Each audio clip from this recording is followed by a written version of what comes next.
Assalamualaikum warahmatullahi wabarakatuh. Alhamdulillah hamdan katsiran thayyiban mubarakan fih, amma ba'd.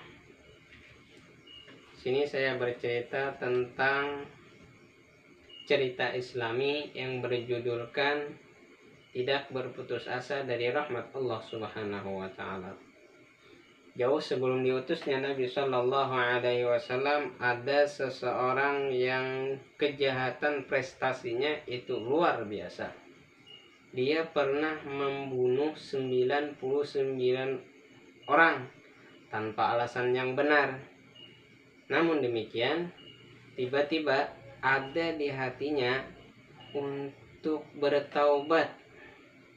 Hanya saja dia bimbang, dia bingung apakah taubatnya ini diterima. Ketika itu orang-orang sekitarnya menyarankan agar dia menemui seorang rahib atau pendeta untuk menanyakan hal itu. Ketika tiba di tempat kediaman sang rahib itu tadi, ia pun menceritakan kegundahan hatinya dan keinginannya untuk bertaubat kepada Allah. Namun si sang rahib itu berkata, "Apakah kesalahanmu?" Ketika itu ia menjawab bahwa kesalahanku ini adalah membunuh 99 orang. Kata sang rahib, "Ini tidak ada jalan lagi bagimu, tempatmu neraka."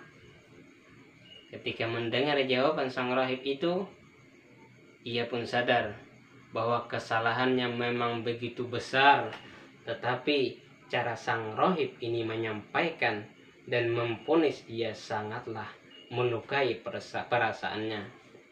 Walau hatinya mulai melebur dengan keinginan untuk bertaubat, tapi jiwa jahatnya itu belum benar-benar menghilang. Tanpa banyak bicara, dia mengambil pisaunya dan membunuh sang rahib itu tadi. Genap sudah 100 nyawa sudah tak bersalah yang melayang di tangannya. Tetapi panggilan ilahi untuk bertaubat terus mengganggu perasaannya. Hanya saja tidak tahu bagaimana cara bertaubatnya. Suatu ketika ada orang yang menyarankan untuk menemui seorang yang alim di suatu tempat, dan dia pun segera pergi ke sana. Ketika tiba di tempat tinggal sang alim, ia pun menceritakan jalan hidupnya, termasuk ketika dia menceritakan tentang hal ehwalnya. Ketika ia menceritakan 99 orang sudah kubunuh, ketika itu dia tambahi membunuh si rahib tadi. Lalu seorang alim ini menyarankan, tetap tempatmu bisa diterima taubatmu. Mungkin dalam hati si sang alim ini, mun aku kadama seandainya saya tidak mengiyakan akan taubatnya, bisa jadi saya dibunuhnya juga. Dan mungkin seorang alim ini seorang yang alim, betul-betul alim, dia mengerti bahwa perasaan seorang ini ingin betul-betul bertaubat kepada Allah Subhanahu wa taala. Itu saja bisa, kata seorang alim itu, dan tidak ada seorang pun yang menghalangi keinginanmu untuk bertaubat kepada Allah. Tetapi tinggalkanlah tempat tinggalmu itu, karena di sana memang kota maksiat, kata seorang alim tadi. Pergilah engkau ke kota-kota lainnya, karena banyak orang yang beribadah kepada Allah. Pergi kau ke tempat ibadah orang yang banyak beribadah. Pada saat ketika itu dia pun pergi ke kota yang banyak ibadahnya itu. Ya, insya Allah engkau akan memperoleh ampunan dari Allah dan dimudahkan jalan untuk bertaubat kepada Allah. Lelaki itu pun segera berkerangkat ke kota yang dimaksud seorang alim tadi. Akan tetapi di tengah perjalanan ketika ia menuju ke tempat ibadah, tiba-tiba kematian menjemputnya.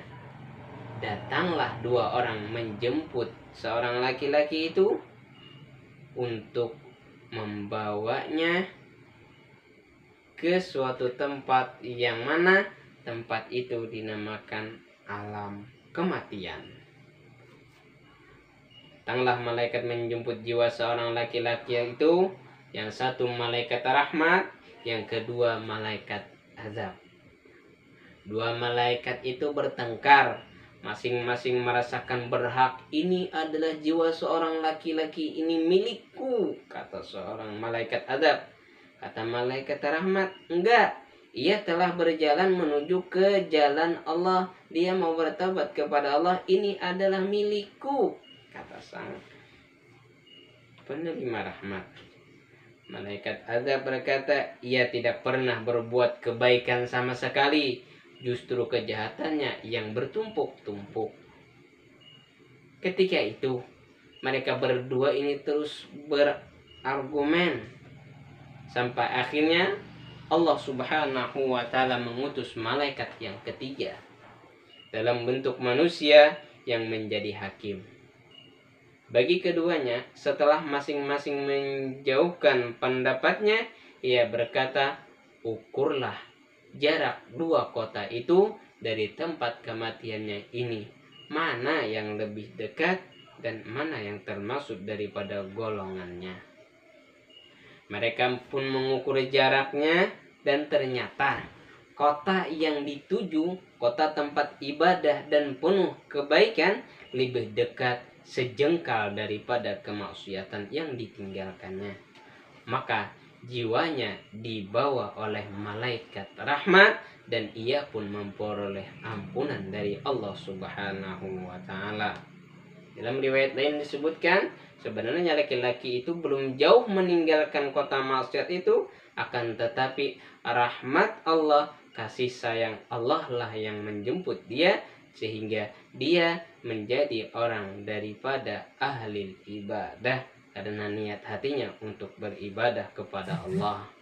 Sebesar apapun kesalahan kita, tak luput daripada dosa-dosa kita, tetapi Allah Subhanahu wa ta'ala yakinlah selalu menerima taubat kita, dan selalu ada rahmat Allah yang membuat kita lebih baik.